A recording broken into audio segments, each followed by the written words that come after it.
2 3 4 5 पांचों बॉक्सेस बाहर रखवा फटाक से।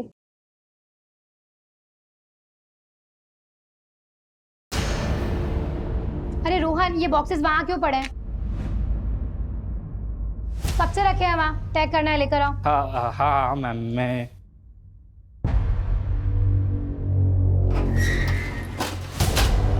अरे रोहन, बॉस के कैबिन में क्यों लेकर जा रहे हो?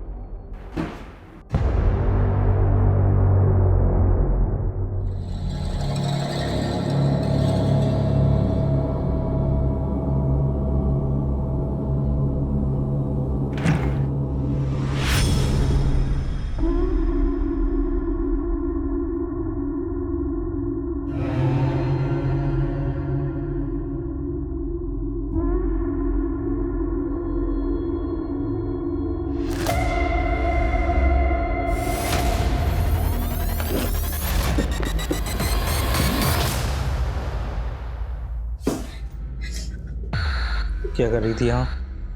सब वो लाइट ऑफ करने आई थी। आइंदा से बिना पूछे मेरे कैबिन में मत आना। जी।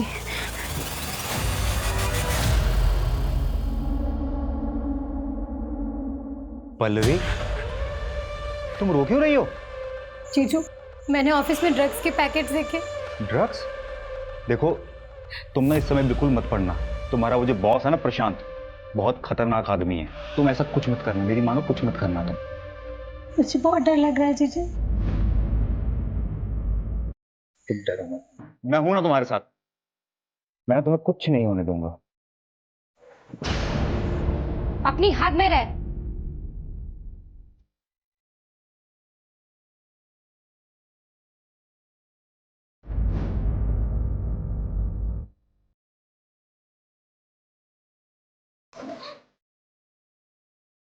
पल्लवी, ये कैसे कपड़े पहन के रखे हैं? ढंग के कपड़े नहीं पहन सकती? दीदी, मुझे समझ नहीं आता कि औरतों की ऐसी क्या मजबूरी होती है कि पति की इतनी बड़ी गलतियों को बस ऐसे इग्नोर कर देते हैं। ठीक है, छोटे कपड़े पहने, स्किन दिख रही है, इसका मतलब ये नहीं है कि इनविटेशन मिल गया कि चाहे जब आओ चांस मारो। अच्छा मेरी बात सुन, ये क्या कर रही है तू? मैं जा रही हूँ। कहाँ जा रही है? अपने एक दोस्त के यहाँ कुछ दिन वहीं रहूंगी और उसके बाद रेंट पर शिफ्ट हो जाऊंगी। सुन, ना तो तू कहीं जाएगी और ना ही अपने बॉस के खिलाफ कोई कंप्लेन करेगी। मैं जा रही हूँ और बाकी सामान बाद में लेकर जाऊंगी। आप सोचिए ना दीदी, जो आदमी आपके घर में रहकर आपकी बहन की इज्जत पे हाथ डाल सकता है, वो बाहर जाकर क्या कुछ नहीं करता होगा।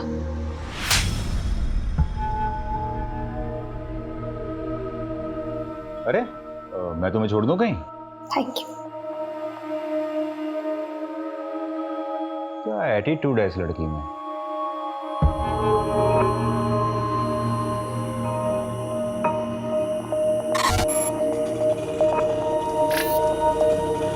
भैया, जानकी नगर जाएंगे? जानकी नगर की ऑटो यहाँ से नहीं मिलेगी मैडम, आगे से राइट मारिए, वहाँ से मिलेगी। Thank you.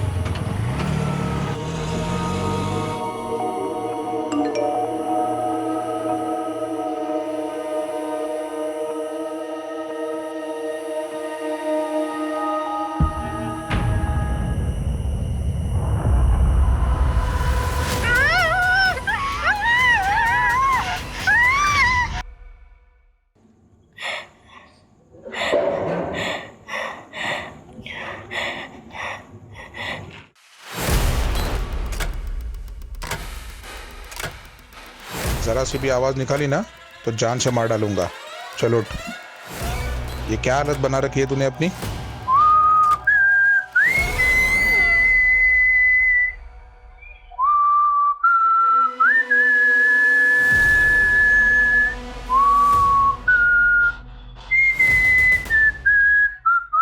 क्या कर रही हो ये सब? प्लीज मुझे जाने दो, प्लीज।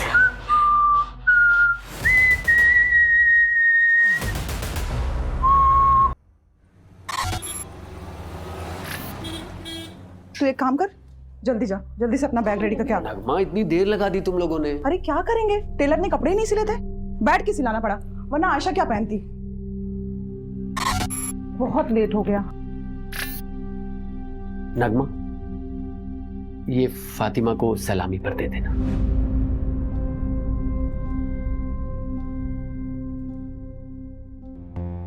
आमिर, ये तो बहुत महंगा लग रहा है। इसकी क्या जरूरत थी? हम उनको तोहफे में बहुत सारे कपड़े दे रहे हैं ना। नगमा, तुम्हारी खाला ने हमारे निकाह पर बहुत कीमती सेट दिया था, इतना तो करना ही चाहिए ना। कम से कम तुम उनके ताने सुनने से बच जाओगी। आमिर, लेकिन आगे आयशा का बोर्ड का एग्जाम है, इतने सारे खर्चे हैं, और वैसे भी शादी में बहुत खर्चा हो चुका है। मैं मैनेज करूंगा, तुम टेंशन मत लो। उज्जैन जाना है कि नहीं जाना? चलो जल्दी करो।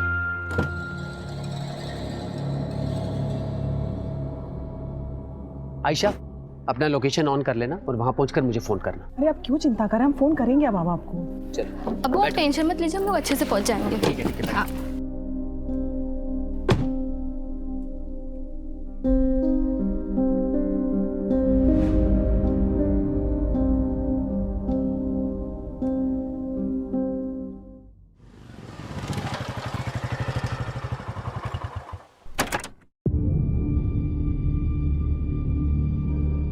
अर्जुन, कल से काम पर मत आना, आकर अपनी सैलरी ले लेना।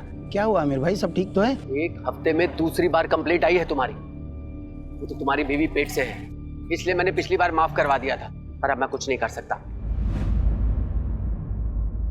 कोई दूसरा काम ढूंढ लो।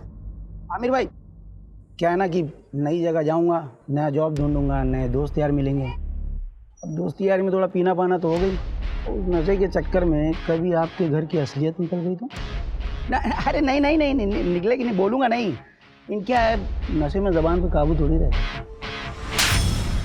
कुत्ते, कमीने, मैंने तेरे साथ इतना कुछ किया और तू मुझे ही धमकी दे रहा है। अब देखता हूँ कैसे ऑफिस में आता है तू, और कैसे अपने बचे हुए 20 दिन की पगार लेता है।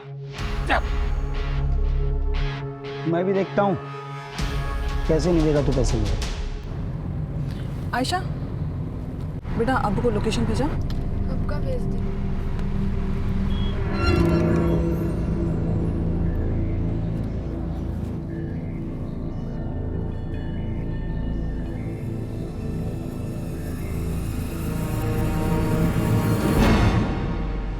Excuse me sir, payment.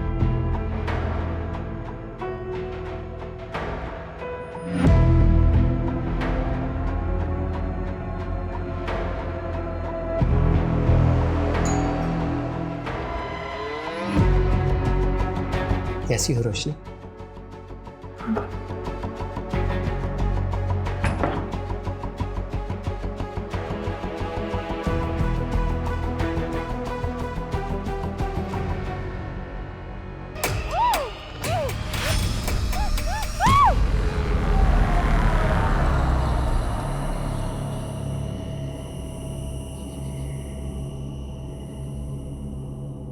अरे रोशनी, इतना लेट? हाँ, वो आज ना ऑफिस में बहुत ज्यादा काम था, इसलिए लेट हो गई। ठीक है, कल से ऑफिस मत जाना। पर और सुनो, अंदर ना मैंने मटन ला के रखा है, उसे बना दो जरा। मिले, सॉरी ना, आगे से मैं ध्यान रखूंगी। मैं ऑफिस से हमेशा टाइम पे आ जाऊंगी। पता है तुम्हें, बॉस ने मेरी सैलरी भी बढ़ा दी है। अच्छा, मैं मटन बना के आती हूँ।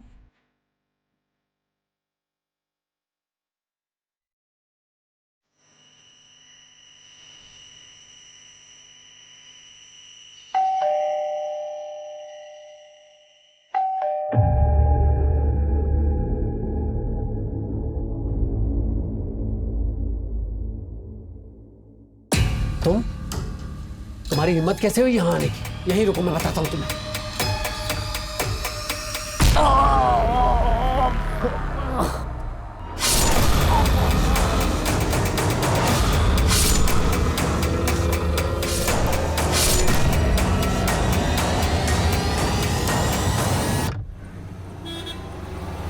सर, आज सुबह ही बीवी नगमा और बेटी आयशा उज्जैन से लौटे हैं।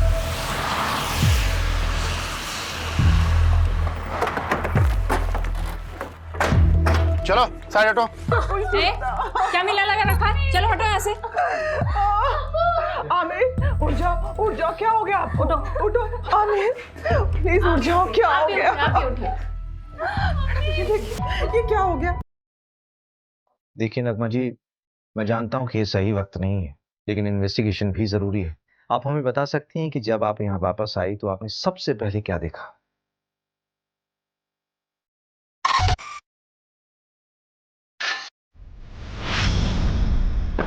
आमिर, आमिर, आमिर, आमिर, उठो, उठो।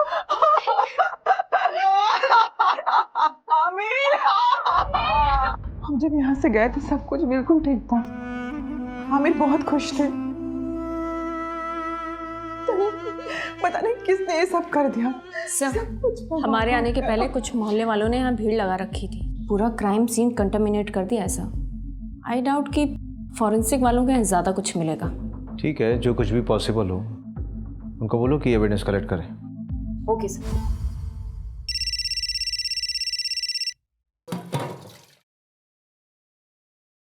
हेलो हेलो दीदी, दीदी प्लीज मुझे बचा लीजिए। नहीं मुझे नहीं पता मैं कहाँ हूँ, पर प्लीज दीदी मुझे बचा लीजिए, वो मुझे मार देगा। कौन मार डालेगा पल्लवी? दीदी please please. Hello hello Pallavi.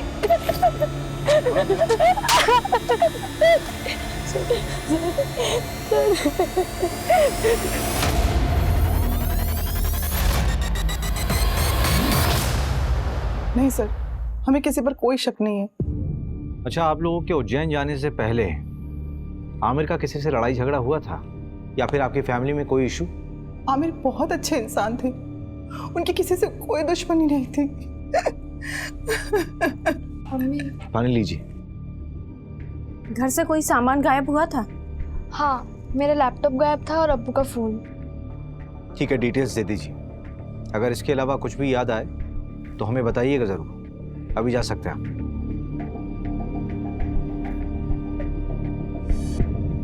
Manju, इस आमिर का बैकग्राउंड निकालो। Okay sir. आखिर ऐसा कौन हो सकता है जो उससे इतनी नफरत करता हो?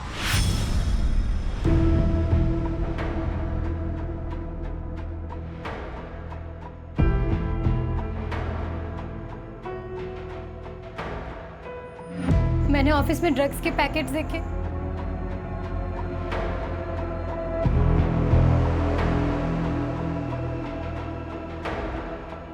रोशनी?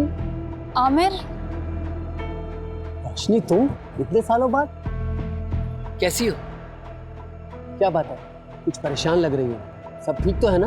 आमिर, मुझे तुम्हारी हेल्प चाहिए। हाँ हाँ बोलो। गुड मॉर्निंग सर, मैं रोशनी वर्मा जॉब इंटरव्यू के लिए आई हूँ। Yes, coming. आमिर ने बताया था मुझे। फाइल? Yes sir. तो ये तुम्हारी पहली जॉब है? Yes sir. कंप्यूटर नॉलेज है? जी सर, पूरी मेहनत से काम करूँगी। मेहनत से नहीं रोशनी, स्मार्टनेस से काम करना होगा। करोगी ना? जी। आमिर के अकाउंट से एक होटल में रेगुलर पेमेंट्स दिखा रहा है, ऑलमोस्ट एवरी वीक। मैंने उस होटल में फ़ोन किया था तो वहाँ के रिसेप्शनिस्ट ने बताया कि आमिर यहाँ एक औरत के साथ आया करता था और दिए गए आईडी के मुताबिक उस औरत का नाम रोशनी वर्मा है। ये देखिए। इसका मतलब आमिर का एक्स्ट्रा मैरिटल अफेयर था। सर, फिलहाल तो ऐसे ही लग रहा है। मैंने उस होटल की सारी सीसीटीवी फुटेजेस मंगा ली है। ये देखिए सर, ये वाली फुटेज, ये मर्डर के 2 दिन पहले की है।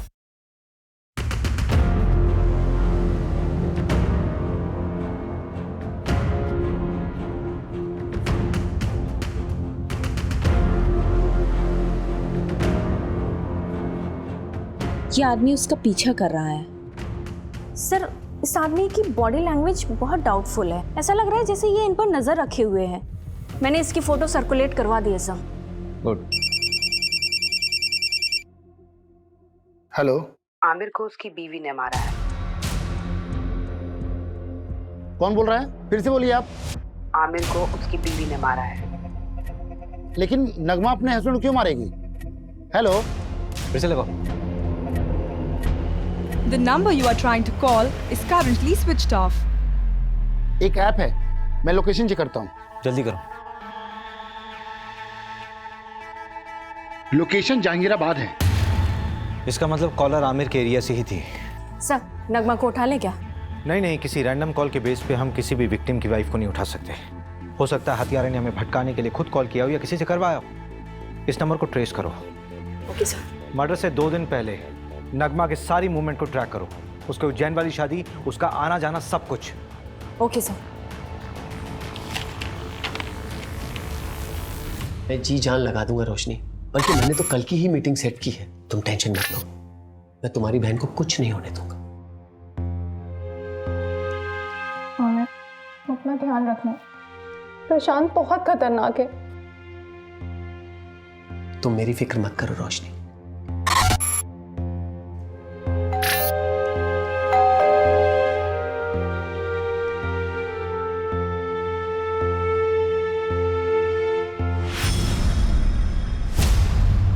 हमारा कोई अफेयर नहीं था। मैं और आमिर तो एक कॉलोनी में रहते थे और बचपन से ही एक दूसरे को जानते हैं। और वापस अभी 4-5 महीने पहले ही मेरी उससे मुलाकात हुई थी।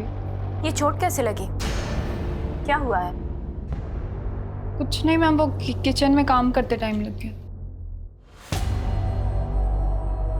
तुमने कहा कि आमिर सिर्फ तुम्हारा दोस्त था, बचपन का दोस्त, तो फिर होटल में क्यों मिलते थे? क्या हुआ रोशनी? ये पुलिस क्यों आई है? वो आमिर का मर्डर हुआ है, उसी सिलसिले में पूछताछ करने के लिए आए हम लोग। कौन आमिर? वो मेरी कंपनी में सिक्योरिटी एजेंसी का सुपरवाइजर था। हाँ तो ये तुमसे पूछताछ क्यों कर रहे हैं? देखिए ये वहां ना 9 से 6 जॉब करने जाती है, रिश्तेदारी निभाने नहीं। तुम कभी मिले हो आमिर से? अरे मैं क्यों मिलूंगा? आप लोग बात किसके बारे में कर रहे हैं, मैं तो ये तक नहीं जानता। अच्छा, ये देखो, कुछ याद आया?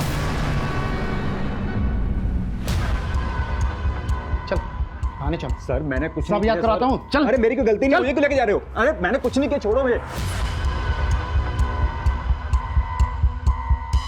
सर मैंने आमिर का मर्डर नहीं किया है। अगर तूने आमिर का मर्डर नहीं किया तो तूने झूठ क्यों बोला कि तू आमिर को नहीं जानता? तो क्या सच बोलता कि आमिर मेरी बीवी के साथ होटल में जाता है? क्या करते आप लोग?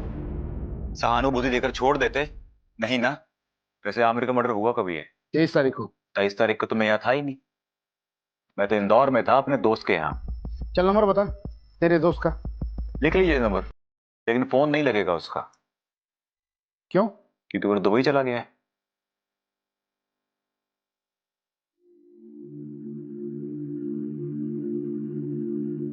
मास्टर जी इस बार फिटिंग बहुत अच्छी बनाना, हम शादी में जा रहे हैं। भाभी जी हाथ ऊपर करिए, काफी पतले हो गए। मास्टर जी आप भी ना। मास्टर जी, इस काम के लिए कोई औरत नहीं मिलती आपको? आजकल फीमेल टेलर मिलती कहाँ है? इतने समय से हम कपड़े सिला रहे हैं, लेकिन हमारे मास्टर जी का हाथ कोई पकड़ नहीं सकता। हाँ हाँ, वो तो मैं देख ही रहा हूँ। आपका काम हो गया हो तो अपना सामान उठाओ और निकलो यहाँ से। बोलने से पहले कुछ तो सोचा करो।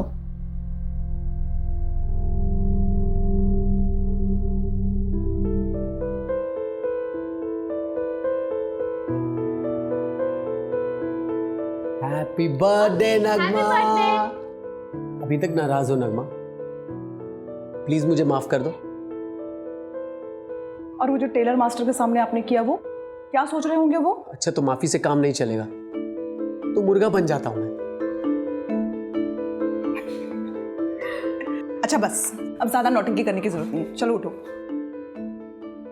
Happy birthday to you, happy birthday to you.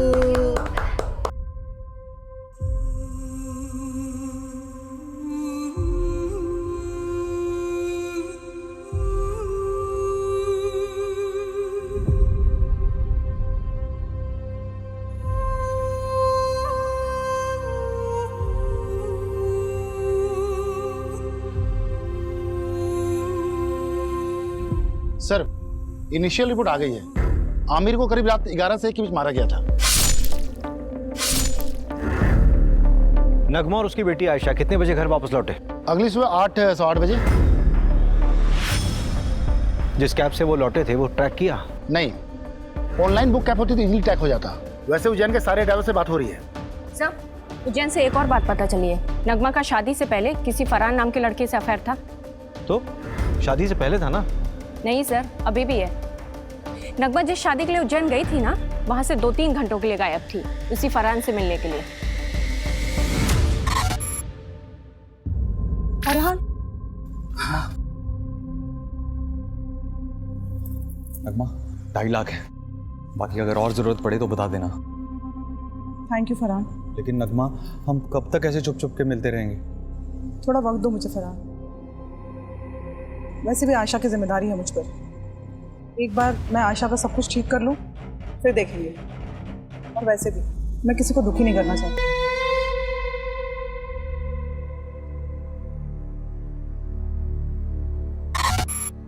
तो ठीक है, बैठ।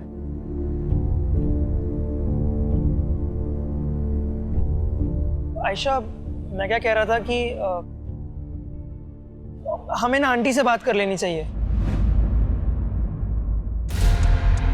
देख, अभी अब्बू तो नहीं रहे ना, और मेरे घर वाले भी उंगली उठाएंगे, तो उससे पहले हमें शादी कर लेनी चाहिए ना। ये तुम क्या बात कर रहे हो सूरज? पहले कब्र के फूल को तो सूख जाने दो। आयशा, मेरा वो मतलब नहीं था। पुलिस? अम्मी फिर से पुलिस वाले क्या करने आए यहाँ? ये तलाशी ले रहा है। उस दिन भी तो आए थे, उन्हें कुछ नहीं मिला था, आज क्या मिलेगा नया उन्हें? रवि, हाँ पोस्टमार्टम और फोरेंसिक रिपोर्ट देना है। ये लीजिए। सबसे पहले आमिर के सर पर वार किया गया किसी हैवी ऑब्जेक्ट से। उसके बाद 12 बार चाकू से स्टैब किया गया उसे।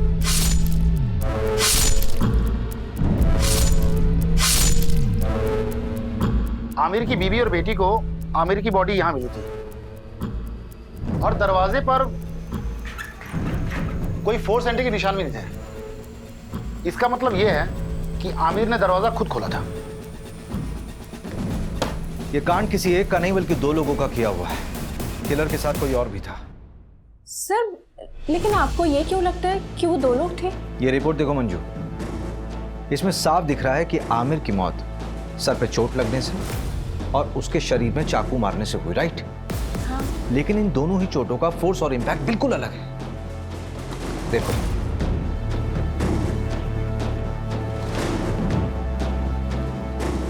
एक काम करो, इस घर की एक बार फिर से अच्छे से तलाशी लो। ठीक है। Okay sir.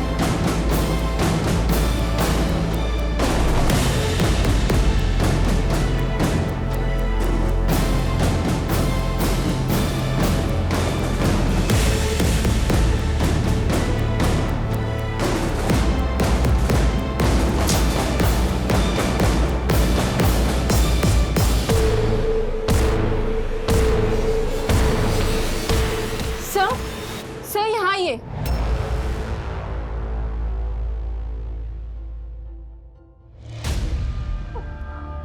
सर मुझे नहीं पता, ये मेरा नहीं है।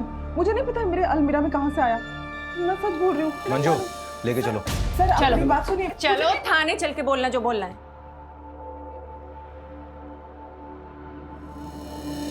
अरे मैंने कुछ नहीं किया, आप मेरी बात तो सुनो। मैंने कोई खून नहीं किया। आयशा, नहीं मार सकती है। हम तो शादी में उज्जैन गए थे, अम्मी नहीं कर सकती हैं। आयशा, उन्होंने कुछ नहीं किया। मैडम मैंने कुछ नहीं किया, मेरी बच्ची अकेली है। अम्मी!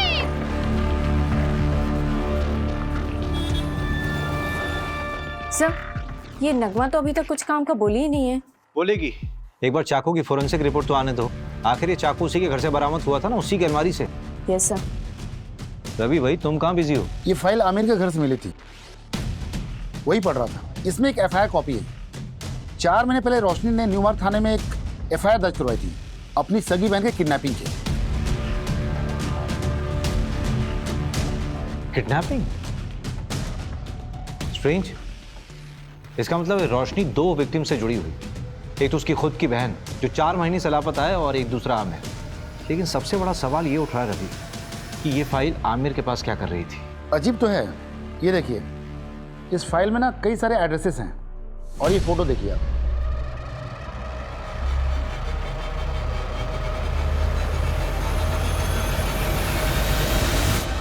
रवि, कहीं उस कॉलर के बोलने पे हम बहुत अलग तो नहीं जा रहे हैं?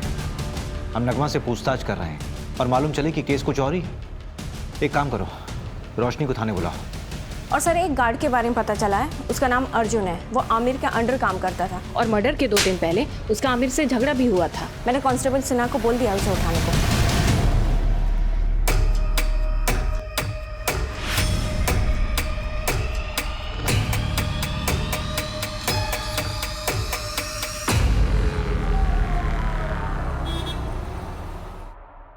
सर मैं सच कह रहा हूँ, मैंने कुछ नहीं किया, मैंने किसी को नहीं मारा है। हाँ, आमिर से गुस्सा जरूर था क्योंकि वो नौकरी से निकालने की बात कर रहा था, पर उसके मर्डर के बाद मुझे किसी ने नहीं बोला कि काम पे वापस मत आओ। हाँ, मेरा फायदा जरूर हुआ है, पर मैंने किसी को नहीं मारा है सर। ये तो तोते की तरह खुद ही सब कुछ बोल रहा है। हाँ सर, वो हमारे साथ का ही था, बस सुपरवाइजर बनने के बाद उसको अचानक बहुत गुस्सा आने लगा, हर छोटी छोटी बात पे चिढ़ जाता था। तेरे मुझसे ही पहली बार सुन रहा हूँ कि आमिर को गुस्सा आता था। हाँ सर, आप चाहे तो वो आयशा के बॉयफ्रेंड सूरज, हाँ सूरज से भी पूछ सकते हैं। मैंने ही पकड़ा था उन दोनों को मार्केट में, और आमिर को खबर देके मैंने ही बुलाया था। अब्बा मत मारिए, अब्बू मत मारिए।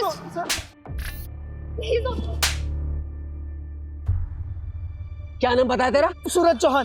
सूरज, गैर मजहबी लड़के के साथ घूमती है? ये आजादी दी थी मैंने तुझे। मेरे नीचे काम करने वाला अर्जुन ये मुझे फोन करके बताता है कि अपनी बेटी को संभाल लो। क्या इज्जत रह गई? सर हम शादी करना चाहते हैं सर मैं प्यार करता हूँ इसमें सर। आज के बाद इसके साथ नजर आया ना तो जान से मार दूंगा तुझे। सर प्लीज भाग यहाँ से। पल्लवी के लिए मैं कहाँ कहाँ नहीं भागी सर, पर किसी ने मेरी मदद नहीं की। सिर्फ आमिर मेरी मदद कर रहा था। पल्लवी की कोई दोस्त थी जहाँ वो गई थी, उसका नाम या पता मालूम चल सकता है? पता नहीं, उस दिन पल्लवी ने मेरे किसी मैसेज का रिप्लाई नहीं किया। मुझे लगा शायद गुस्सा है इसलिए नहीं किया। फिर अचानक एक दिन कॉल आई और तब मुझे पता चला कि वो किडनैप हुई है। पर प्लीज दीदी मुझे बचा लीजिए, वो मुझे मार देगा। मुझे पता है सर, ये सब उस प्रशांत का किया धरा है। मेहनत से नहीं रोशनी, स्मार्टनेस से काम करना होगा। नाम के लिए तो उसकी एक कुरियर एजेंसी है, लेकिन असली पैसा ड्रग्स बेच के कमाता है। कुरियर बॉक्सेस में ड्रग्स डाला जाता है और लोगों को कुरियर की तरह डिलीवर किया जाता है। और क्योंकि ये सब लोकल डिलीवरी होती है इसलिए कभी चेकिंग में भी नहीं आता। पल्लवी ने ड्रग्स देख लिया था। उस रात हमारा झगड़ा हुआ था और वो घर छोड़ के चली गई थी, और शायद उसी रात उसका किडनैप हुआ था। सब मेरी गलती है सर, मुझे उसे अकेले जाने ही नहीं देना चाहिए था। मेरी मदद तो पुलिस ने भी नहीं की। प्रशांत का नाम तक नहीं लिखा है एफआईआर में। उल्टा मुझसे कहने लगे कि तुम्हारी बहन किसी के साथ भाग गई होगी। हम ढूंढेंगे उसे, इट्स अ प्रॉमिस।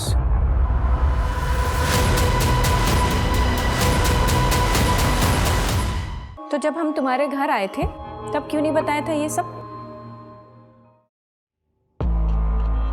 आमिर, ये देखो, किसी बैंक का अकाउंट नंबर है, SRV बैंक। रोशनी, ये स्विट्जरलैंड का बैंक है। एक मिनट, ये डायरी जहां से उठाई है वहीं रख दो।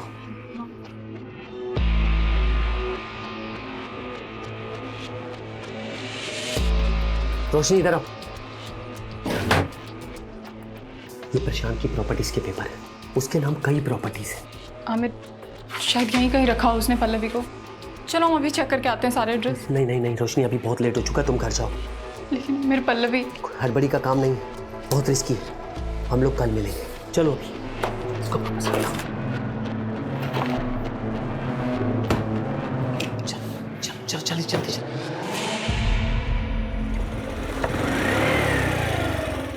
रोशनी, मैंने 3 प्रॉपर्टीज देखी हैं जो काफी टाइम से खाली पड़ी है। उनमें से एक ही है। चलो पहले ये चेक कर लेते हैं।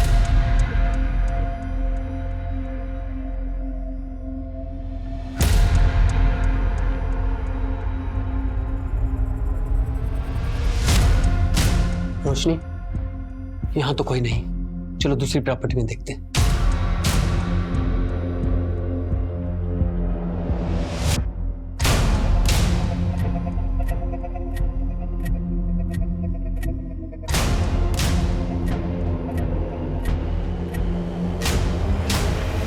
रोशनी, ये जगह सेफ नहीं है।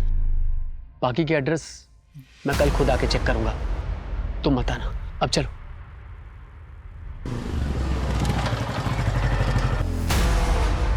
रोशनी तुम टेंशन मत लो, मैं पल्लवी को ढूंढ लूंगा। आमिर अभी मैं घर निकलती हूँ। हाँ? अगर निलय मुझसे पहले आ गया ना तो बहुत प्रॉब्लम हो जाएगी।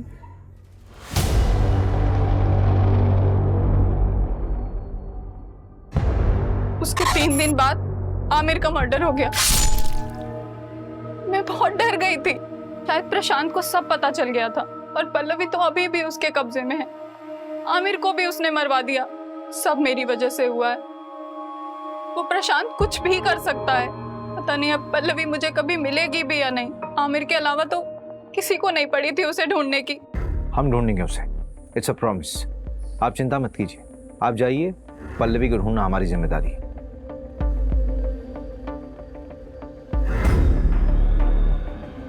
रवि, जिस नंबर से पल्लवी ने कॉल किया था उसकी डिटेल्स निकालो और इस कॉलर का भी इन्वेस्टिगेशन स्पीड अप कर दो जिसने आमिर की वाइफ का नाम लिया था। इस प्रशांत को यहाँ बुलाओ। ठीक है, उसे बुलाता हूँ थाने, लेकिन काफ़ी टाइम हो गया। पल्लवी जिंदा मिलेगी मुश्किल लगता है। और इंस्पेक्टर साहब, बीवी बच्चे कैसे हैं आपके? बहुत अच्छे। अच्छे रहे तो कितना अच्छा है ना? धमकी दे रहा? अरे नहीं इंस्पेक्टर साहब, ऐसा आप कैसे कर सकता हूँ? आप बताइए क्या सेवा कर सकता हूँ आपकी? आमिर को जानता है? हाँ, हमारे यहाँ की सिक्योरिटी का सुपरवाइजर था, लेकिन सुना है बहुत बुरी तरह से मर्डर हुआ है उसका। किसने किया है? पल्लवी को जानता है? जी हाँ, हमारे यहाँ काम करती थी डेटा एंट्री ऑपरेटर का। फिर अचानक उसने जॉब छोड़ दी। उसने मारा आमिर को। ज़्यादा स्मार्ट बनने की ज़रूरत नहीं है, सीधे सीधे बता कि तुझे कब पता चला कि आमिर तुझे इन्वेस्टिगेट कर रहा था। आमिर के लिए मैं भगवान था, वो मुझे इन्वेस्टिगेट क्यों करेगा? ऐसा कौन सा भगवान वाला काम किया आपने? उसकी बेटी का अबॉर्शन करवाना था, उसके लिए पैसे और सीक्रेट डॉक्टर का नंबर मैंने ही दिया था। डॉक्टर का कॉन्टैक्ट नंबर? हाँ बिल्कुल, आप भी जाइए, आपकी भी प्रॉब्लम है ना, वो भी सॉल्व कर देगा वो। ज्यादा बकवास नहीं। हाँ, लेडीज हैं आप, पर हम लेडीज की इज्जत करते हैं, इसीलिए एक गुस्ताखी माफ कर देते हैं, वरना क्या? और क्या करेगा? मंजू मंजू मंजू,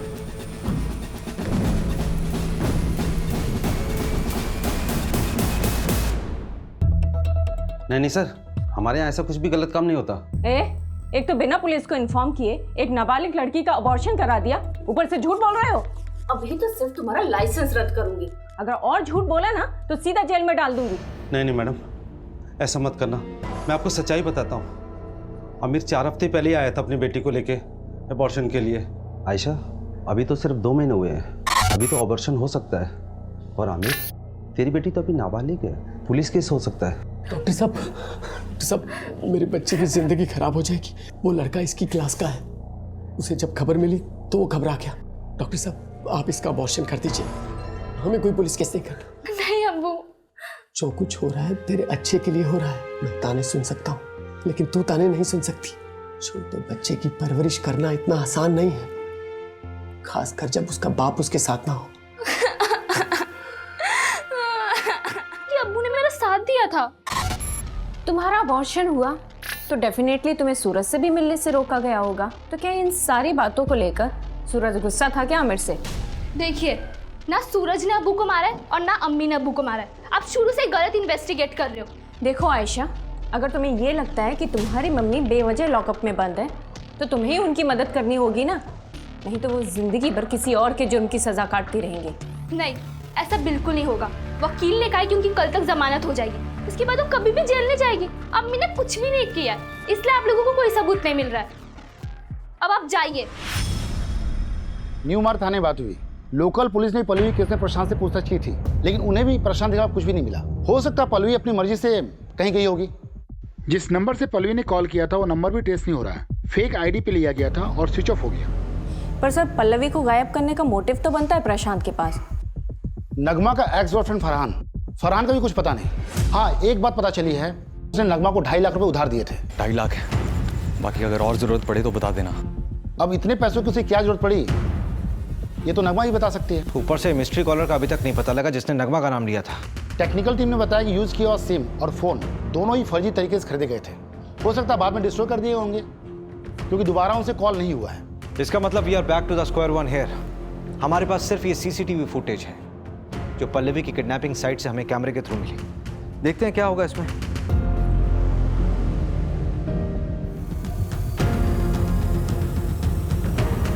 इन दोनों ऑटो वालों से भी न्यू मार्ग पुलिस ने बात की थी। पल्लवी ने यहीं पे उन 2 ऑटो वालों से बात की थी। इसी कैमरे का फुटेज देखा था ना हमने। हाँ, फुटेज के मुताबिक पल्लवी ने यहां से राइट लिया हो, लेकिन आगे तो कॉलोनी का एंड हो रहा है, आगे का पूरा रास्ता सुनसान है। पल्लवी यहां से कहां गई होगी? यहाँ से सीधे कुछ दूरी पर एक बंद बड़ी फैक्ट्री है जो अब खंडर बन चुकी है। वहां चलकर देखें क्या? चल।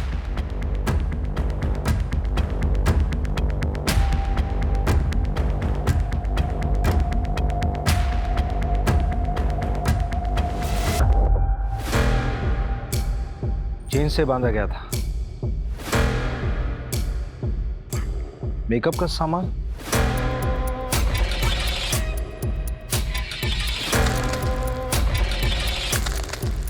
ये न्यूज़पेपर 3 हफ्ता पुराना है। इसका मतलब कम से कम 3 हफ्ता पहले कोई यहाँ होगा। कहीं किडनैपर्स ने पल्लवी को यहाँ तो नहीं रखा होगा। सबसे पहले तो ये पता करो कि प्रॉपर्टी किसके नाम पे है। ठीक है, जल्दी। रवि, इंजेक्शन, इसको ट्रैक करो। ये इंजेक्शन कहाँ कहाँ बिका है सब पता करो जल्दी। ठीक है।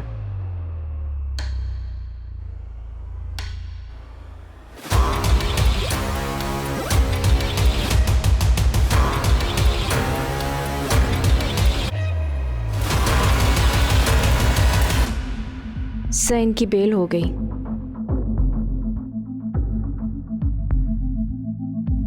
मेडिसिन की बाहर की लिस्ट आई है।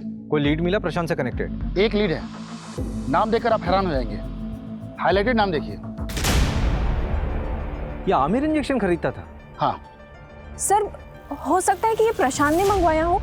प्रशांत ने आमिर की मदद की थी वो आयशा के अबॉर्शन केस में, तो शायद इसलिए आमिर ने उस एहसान के चलते प्रशांत का ये काम किया हो। और हो सकता है आमिर को ये पता भी ना हो कि वो इंजेक्शन क्यों खरीद रहा है, क्योंकि वो खुद पल्लवी को ढूंढ रहा था।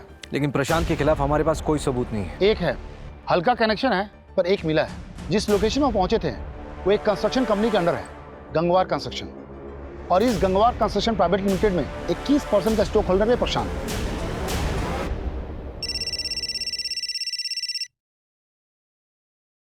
हेलो, गाड़ी में बैठो।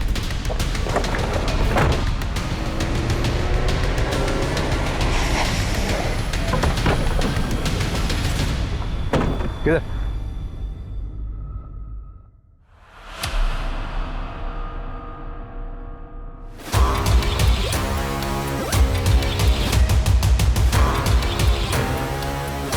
जिस चीज का डर था वही हुआ।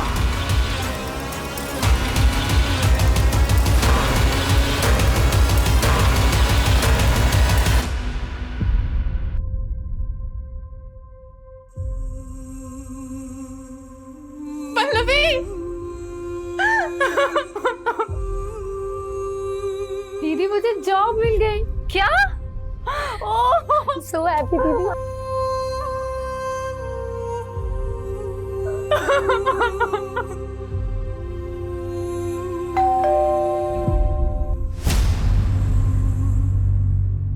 आप लोग फिर से?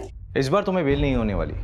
चाकू की फोरेंसिक रिपोर्ट आ गई है, तुम्हारे फिंगरप्रिंट्स मैच हुए हैं। फोरेंसिक रिपोर्ट के मुताबिक इस चाकू में जो खून मिला है उस खून में हीमोग्लोबिन लेवल कम है और ब्लड क्लॉट थोड़ा ज्यादा। तो ये जो खून इस चाकू में मिला है वो विक्टिम के मर्डर के कम से कम 24 से 48 घंटे बाद का है। मतलब पोस्टमार्टम के बाद का ब्लड है।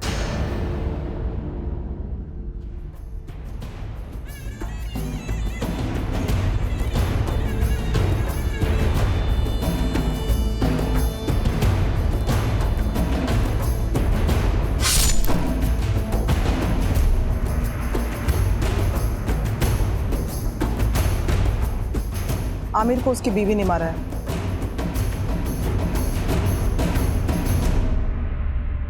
मैं अपना जुर्म कबूल करती हूँ, मैंने ही आमिर को मारा है। झूठ बोल रही हो तुम नगमा। मर्डर रात के 11 बजे से 1 बजे के बीच में हुआ। रात के 10 बजे तो तुम देवास टोल क्रॉस कर रही थी और रात के 2 बजे सीहोर टोल।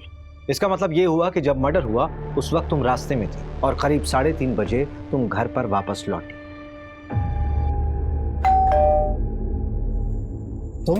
तुम्हारी हिम्मत कैसे हुई यहाँ आने की? रुको, मैं तुम्हें अभी देखता हूँ।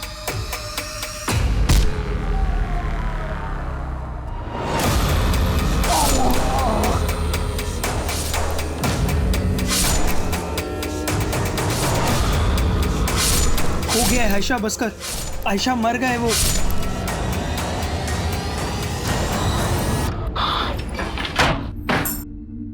आमिर, आमिर, आमिर, आयशा, आयशा, ये क्या कर दिया तूने? तुझसे मैंने कहा था ना मैं सब ठीक कर दूंगी। सूरज, जाओ यहाँ से, जाओ। आयशा, तू चल, चल मेरे साथ चल। अब जो मैं कहूंगी तो वही करेंगी, चल। आयशा बोलो, क्यों किया ये सब? देखो मैं जानता हूँ तुम दूसरी कैब करके पहले ही भोपाल पहुंच गई थी, पर तुम्हारी माँ नगमा बाद में अकेली आई थी। देवास टोल नाके के सीसीटीवी फुटेज में तुम्हारी माँ कैब में अकेली दिखाई दे रही है। इसके आगे जाकर हमने इन्वेस्टिगेट किया तो पता चला कि मर्डर के समय तुम्हारी माँ घर पर थी ही नहीं। सबूत हैं हमारे पास। सर, सर प्लीज, मैं आपके आगे हाथ जोड़ती हूँ, इसको छोड़ दीजिए। इसकी सजा मुझे दे दीजिए। ये अभी बहुत छोटी है, इसकी पूरी जिंदगी बर्बाद हो जाएगी। आयशा, मैं तुमसे पूछ रहा हूँ, बोलो क्यों किया तुमने ऐसा? नगमा तो तुम दोनों को भगाने वाली थी, फिर क्यों? बोलो आयशा। क्योंकि मैं नहीं भाग पा रही थी। कैसे चली जाती मैं? कैसे भूलती है सब कुछ? 2 महीने में तेरा निकाह करवाऊंगा। अबू सूरज बहुत अच्छा लड़का, प्लीज हमें अलग मत कीजिए। सिर्फ सूरज से शादी करूंगी। क्या बोली तू? क्या किया तूने उसके साथ जो किसी और से निकाह नहीं करेगी? सोई थी क्या उसके साथ? अबू आप क्या कह रहे हैं? इस उम्र में भी खुद पे काबू नहीं है तुझे? हाँ? ये भी नहीं सोचा कि वो गैर मजहबी लड़का है? तेरी गर्मी मैं निकालता हूँ, घर की इज्जत घर में ही रह जाएगी। चल। वो मेरा रेप करता था, मेरा खुद का बाप। जो अबॉर्शन करवाया था वो सूरज का बच्चा नहीं, वो कमीना आमिर का था। तुम्हारी अम्मी ने पैसों का इंतजाम किया था तो फिर क्यों नहीं चली गई? नहीं जाना था मुझे, नहीं भागना था। जब तक मैं उस कमीने को सजा नहीं दिला देती मैं नहीं भूल पाती है सब कुछ। लेकिन अब मैं भूल सकती हूँ, चैन से जी सकती हूँ, सूरज के साथ या फिर इस जेल में, पर जी सकती हूँ। पल्लवी का किडनैप भी आमिर ने किया होगा, उसी ने उसका रेप और मर्डर किया होगा।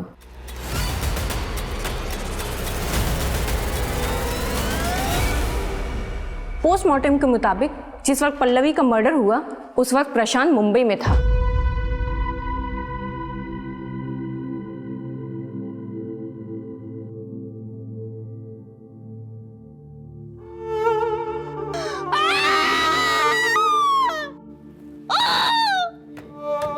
जिस तरह से इस केस में आरोपी खुद इस केस का सबसे बड़ा पीड़ित साबित हुआ है और पीड़ित इस समाज का सबसे बड़ा दरिंदा, उसको देखते हुए इस केस को रेयर ऑफ द रेयरेस्ट की श्रेणी में रखना गलत नहीं होगा। सारे सबूतों के बिना पर आमिर मलिक मर्डर केस में ये juvenile justice board Ayesha Malik को 3 महीने की सजा सुनाती है और इस दौरान वो जमानत की अर्जी भी लगा सकती है।